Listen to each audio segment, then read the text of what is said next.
Pemirsa, menjaga gizi seimbang merupakan faktor penting untuk mencegah COVID-19.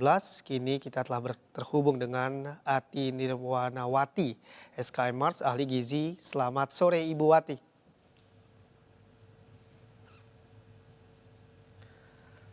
Selamat sore Ibu. Selamat sore Mas Rifan. Bagaimana keadaannya Bu saat ini? Alhamdulillah sehat. Baik. Ya Ibu, saya mau nanya nih Ya, Bu, bagaimana gizi seimbang yang tepat untuk kita yang sekarang tengah menghadapi virus corona? oke. Terima kasih, selamat sore. Saya menyarankan untuk supaya imunitas kita tetap terjaga, kita tetap mengkonsumsi makanan seimbang dengan susunan karbohidrat, lemak dan protein yang cukup.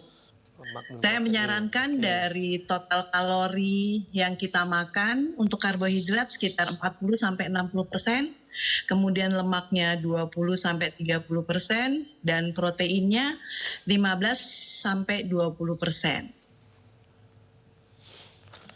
Begitu Mas. Baik. Lantas apa saja Bu makanan yang disarankan untuk menjaga diri dari virus? Kalau karbohidrat sudah tahu ya, pemirsa sekalian, seperti nasi, kentang, mie, dan sebagainya. Kemudian kalau protein, ada protein hewani dan nabati. Jangan lupa tetap mengkonsumsi nabati, tempe, tahu. Kemudian protein hewani seperti telur, ayam, dan lain Oke. sebagainya. Dan yang nggak kalah penting adalah sayur buah, di mana konsumsi serat yang cukup akan membuat sistem pencernaan menjadi sehat dan memperpanjang rasa kenyang. Oke. Itu Mas? Ya, baik, tadi Ibu sebutkan ada makanan protein yang harus dikonsumsi ya Bu. Sebenarnya Ya. baik nggak sih Bu kalau konsumsi protein setiap hari itu bisa mencegah virus masuk? Sangat disarankan, Hmm. karena fungsi dari protein adalah mengganti sel-sel makanan yang sel-sel tubuh kita yang haus ya, karena setiap hari dipakai. Oke. Nah Bu Wati, kan diketahui memang virus pandemi corona ini kan berpengaruh sangat besar, terutama dari baik asupan makanan ya Bu ya. Nah, kita sempat Ya. viral di media sosial ada rebusan jahe dan temulawak dinyatakan bisa tangkal virus corona. Itu benar atau tidak sebenarnya Bu? Sebetulnya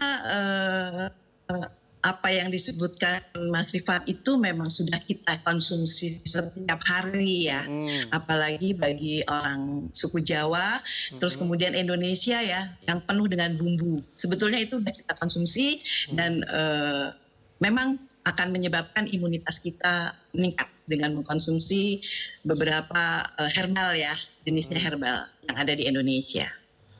Nah, tadi selain makanan, perlu asupan multivitamin juga nggak sih Bu? Sangat diperlukan. Sekarang kan yang lagi ngetren vitamin C ya, Betul.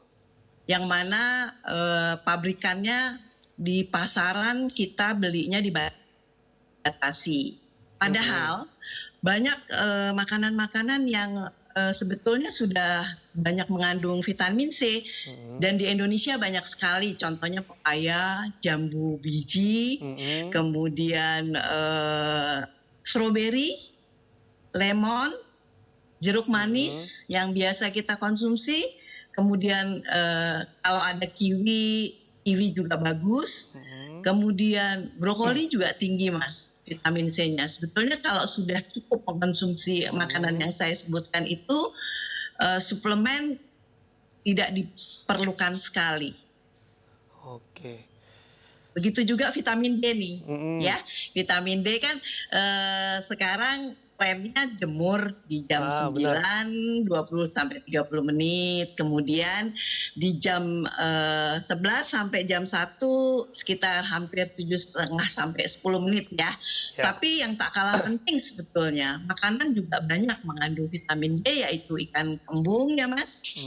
Kemudian ikan tuna, ikan sarden, kuning telur, walaupun kuning telur juga kita harus membatasi ya untuk mengkonsumsi itu.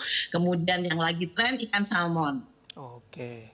Tak kalah pentingnya juga susu sapi. Itu sebetulnya vitamin D-nya juga cukup tinggi. Tidak harus berjemur saja. Oke. Di makanan justru di dalam ya Mas ya, dari Iya, dalam iya. tubuh kita harus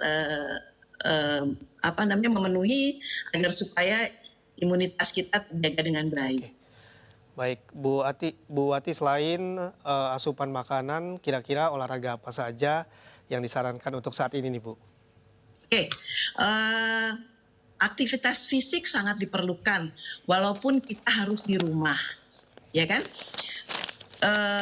Olahraga yang harus kita jalankan adalah bisa kita bermain skippy ya di rumah. Kalau umpamanya sudah tersedia alat-alat olahraga, biasanya kita bisa melakukannya di rumah. Jadi tidak harus keluar rumah. Seperti itu, Mas. Ya Ibu Wati, ini ada pertanyaan dari salah satu warga yang masuk ke kita, yaitu namanya Joanna, nomornya ada 08 778 6655 sekian-sekian. Nah, Ya. bagaimana dengan menjaga keseimbangan gizi anak-anak yang saat ini sedang belajar di rumah nih Bu? Oke, tetap seperti yang saya sarankan, tetap harus seimbang dengan makanan yang dibutuhkan sesuai dengan umur dan berat badannya ya Mas ya. Iya. Tetap harus mengkonsumsi jenis karbohidrat, lemak, dan protein, serta serat ya. Sayur-sayuran nih yang agak sulit untuk anak-anak. Nah ini supaya dibiasakan karena terus terang dengan kita di rumah, masakan ibu sangat ditunggu-tunggu Benar. ya, dan insya Allah sehat karena bahan makanannya jelas yang kita konsumsi dan udah pasti tidak pakai bahan tambahan seperti MSG dan sebagainya. Yang tak kalah pentingnya pada waktu pengolahan Mas, kebersihannya juga harus tetap dijaga.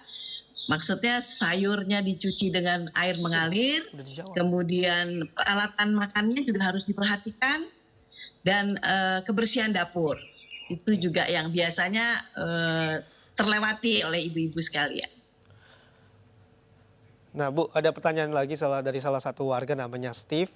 Nah dia nanya, biasanya kan makanan dari supermarket itu dibeli, dibawa ke rumah, lalu dicuci dulu. Nah Bu, nah apakah itu efektif? Nah sebaiknya itu dicucinya dengan apa ya Bu ya? Dengan air mengalir sudah cukup. Dengan air yang mengalir sudah cukup bersih. Apalagi kalau supermarket. Supermarket itu kan sudah lebih bersih daripada pasar tradisional. Ya kan?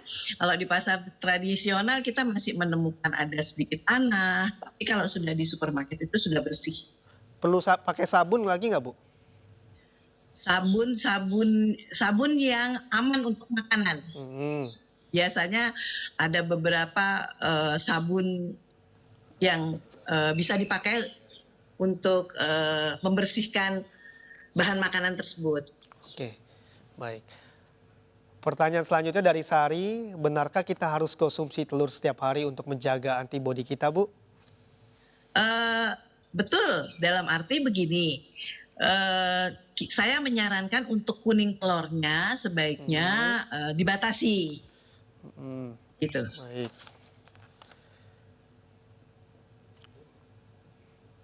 Oke, cukup. Terima kasih Bu Wati atas informasinya. Tetap jaga kesehatan ya Bu ya.